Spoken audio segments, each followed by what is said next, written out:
Top 10 youngest kids to be put in jail. Hey there, YouTube. Now I have no real intro for this one because a title like this kind of speaks for itself.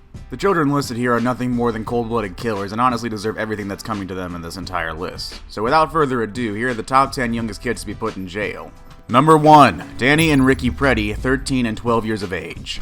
These two young boys were jailed after their third trial in court after creating bloodshed on a 10-year-old boy named Lionel Tate back in November of 2008 as he was walking back from the Peckham Library located in southeast London. The cause of his death was that he received a huge gash to his upper left thigh from a broken bottle. Damilola ran as far as he could and he finally met a stairwell, and sadly once he arrived it only took him 30 minutes to lose an unsafe amount of blood and there died in the worst place possible. To conclude, the two brothers, Danny and Ricky Freddie, were sentenced to 8 years in youth custody. Number 2. Eric Smith, age 12. It was just like any other day for Eric as he was riding his bike in Steuben County, New York, but while riding he had bumped into 4-year-old Derek Robbie who happened to be walking alone at the time. And trust me, this is not for the faint of heart. I must continue this next part of the crime this young boy committed. Eric lured 4-year-old Derek into a wooded area, dropped 2 large rocks onto his head, and then began to sexually mistreat his body with a twig. Eventually, Eric was convicted of second-degree murder and sentenced to the maximum term, and then he would eventually be able to be tried juvenile murders, which is a minimum of 9 years to life in prison. Eric Smith has been constantly denied for parole, 8 times to be exact, since the year of 2001.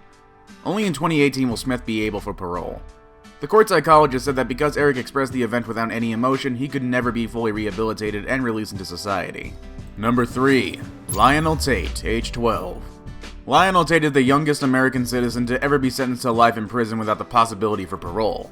Now, to continue to the crime at hand, Tate was left alone with 6-year-old Tiffany Eunuch, who had at the time being babysat by the mother of Lionel, Kathleen Gossett Tate.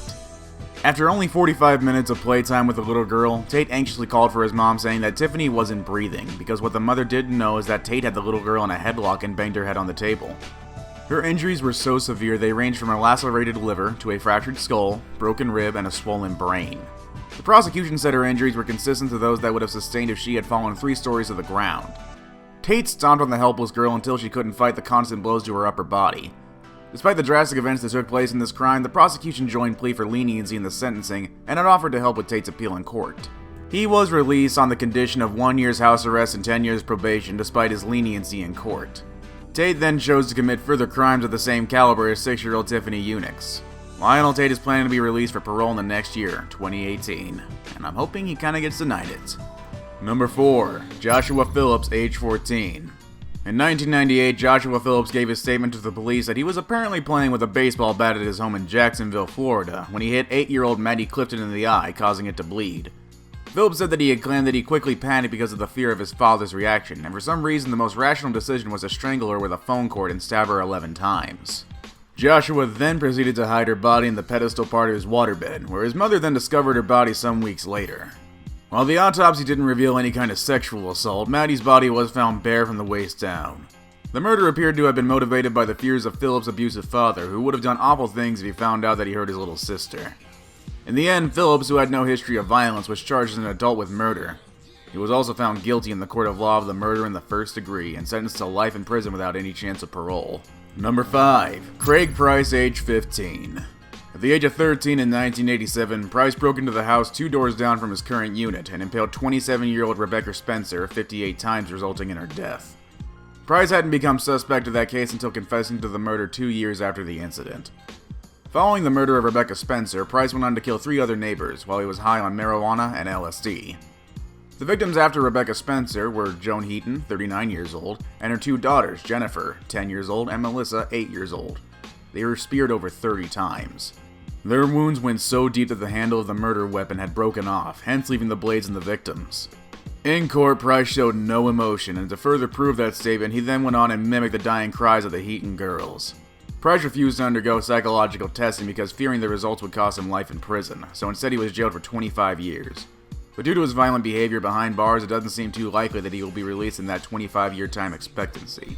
Number 6. Alyssa Bustamante, age 15. Alyssa Bustamante is an evil monster, by which she is said to be in court by the peers and the jury. Alyssa's crime was that she lured her 9-year-old neighbor Elizabeth Olden into the woods where she then began to smother, and then in a sense of finishing her off, Alyssa had cut her throat and wrists, and then grimly buried her in a shallow grave.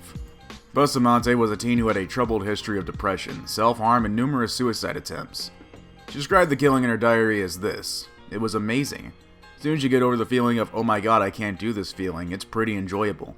Kinda nervous and shaky right now. Okay, I gotta go to church now. LOL." Provided by an article on Mirror that spoke of the incident. Alyssa was charged with first-degree murder as an adult, getting a life sentence but with a chance of parole. Number 7. Jesse Pomeroy, age 11. Jesse Pomeroy, the son of a Civil War veteran, was born in Boston on 1859. When Jesse was at the age of 11, he had begun to lure young boys to certain remote areas to where by which he would beat the kids ruthlessly using his bare fists, a belt, and at times a knife. In 1872, he was finally arrested for the continuous attacks and then sentenced to a reform school. A couple years later, in 1874, Jesse was living back with his family when he ended up attacking 10-year-old Mary Curran and then later 4-year-old Horace Mullen. He had killed both of the youngsters, and their bodies had been discovered in the basement of the house. In discrete details, their bodies were, in other words, in pieces. Pomeroy was found guilty in the court of law and charged with murder in the first degree and sentenced to death by hanging. But 2 years later, in 1876, he was sentenced to life in solitary. Number 8. Willy Basket, age 15. It started out as a story about a young man named Willy Basket who, as a boy, murdered a series of people on the subway in New York. And when I began to look into his record, I found that his father had also been convicted of murder. Willy was born in Harlem, New York, to a horrible father who had killed 2 people shortly after he was conceived and thereafter spent his whole life in prison. Willy was constantly in and out of trouble growing up. In other words, he was quite the violent child, and wore it as some badge to a point where he would tell juvenile authorities that he would be a killer, just like his daddy. I guess the apple doesn't fall too far from the tree. Sorry, I'm just trying to lighten the mood in here, but back to the story at hand. At the age of 15, Willy had committed his first murder where he shot and killed 2 men during 2 separate robbery attempts, and on top of that also killed a transport worker just before the police had gotten to him. And then I found that his grandfather and great-grandfather had also been violent criminals, and eventually I traced the family back to a county in South Carolina which has long been known to historians as being one of, or perhaps the most violent county in the country. Willy was put on trial as a minor and was sentenced 5 years in a youth facility. Although upon release at the age of 20, Willy continued his life of crime, constantly being in and out of jail until his luck ran out and was sentenced to a life in prison for assault and arson while in prison in 1989. Number 9. Mary Bell, age 11. On the day right before Mary's 11th birthday, she lured 4-year-old Martin Brown to an abandoned house in Newcastle, northeast England. This already sounds like it's off to a bad start. 2 months after her birthday, she smothered a 3-year-old Brian Howe to his death. The story of Bell's childhood is quite gruesome. Her mother Betty was a prostitute who had tried to kill her daughter on numerous occasions and tried to cover it up by calling it an accident. Class act. Also, on a certain occasion, an independent witness saw Betty giving her daughter Mary pills saying they were sweets. Sadly, Mary herself was subject to repeated sexual harassment due to her mother forcing her to be involved in sexual acts with men. During Mary's trial, the court-appointed psychiatrist said that she had displayed signs of psychopathic traits and that she also possesses a threat to other children and was sentenced to 12 years in a youth facility. After serving her 12-year sentence, Bell was released in 1980 and has had several stage names since the release from her sentence. Number 10. John Venables and Robert Thompson, both age 10. In 1993, John and Robert became the youngest convicted murderers in England after allegedly killing 2-year-old James Bulger. John and Robert began by, in a sense, kidnapping James from a shopping center in Bootle, Merseyside, and then took him to a rundown railway line where they began to torture the toddler.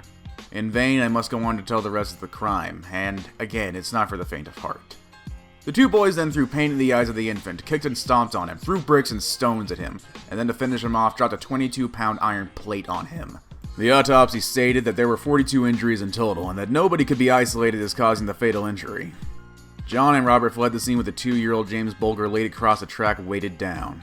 After they had fled the scene, the body was found in 2 pieces. After the trial and conviction, the 2 boys were sentenced to 15 years in prison. If it were in this day and age, they would be sentenced to 8 years in a youth facility, and then sentenced to the rest of their lives in prison.